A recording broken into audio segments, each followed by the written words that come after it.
Guys we വ്ളോഗ്സിലേക്ക് സ്വാഗതം. കഴിഞ്ഞ കൊല്ലം ഇതേ സമയത്ത് തന്നെയാണ് ഞങ്ങൾ മൂന്നാർ പോയത്. ഞങ്ങൾ കൃഷിനായിട്ടാണ് പോയത്. കൃഷി എന്നുള്ളത് ഞങ്ങളുടെ കാറിൻ്റെ പേരാണ്. ഞങ്ങൾ ഇവിടുന്ന് വെളുപ്പിനെ പോയി ഒരു ഇറക്കമൊക്കെ കഴിഞ്ഞ് എണീറ്റ് അവിടെ ചെന്നപ്പോൾ തന്നെ എടുത്തൊരു ഫോട്ടോയാണിത്, ആദ്യത്തേത്. പിന്നെ എൻ്റെ അച്ഛനും അമ്മയും നിൽക്കുന്ന ഫോട്ടോയാണ് എടുത്തത്. ഞങ്ങളത് കഴിഞ്ഞിട്ട് ആദ്യം പോയ സ്പോട്ട് മാട്ടുപ്പെട്ടി ഡാമായിരുന്നു. ഞങ്ങൾക്ക് അധികമൊന്നും കാണാൻ പറ്റിയില്ല, കാരണം അവിടെ നല്ല മഴ ആയതുകൊണ്ട് തുറന്നുണ്ടായില്ല. പിന്നെ ഞങ്ങൾ നേരെ പോയി എക്കോ പോയിന്റിലേക്കാണ്. ബാക്കിലുള്ള ബാക്ക്ഗ്രൗണ്ട് കാണാൻ എന്ത് ഭംഗിയാണെന്നറിയാം.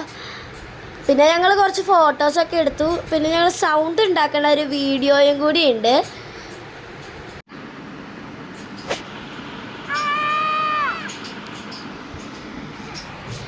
അങ്ങനെ ഞങ്ങൾ തിരിച്ചു പോകുന്ന സമയത്ത് രണ്ട് ആനക്കുട്ടികളെ കണ്ടേ. ശരിക്കും കാണിച്ചാൽ അതേന്ന് നേരെ നോക്ക്.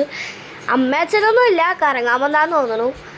പിന്നെ ഞങ്ങൾ കുറച്ച് തേയിലത്തോട്ടത്തിൻ്റെ അവിടെ നിന്ന് ഫോട്ടോ ഒക്കെ എടുത്തു, ഫുഡൊക്കെ കഴിച്ച് പിന്നെ ഞങ്ങൾ ഞങ്ങളുടെ റിസോർട്ടിലേക്ക് തന്നെ തിരിച്ചു പോയി. Okay, Tata, bye bye.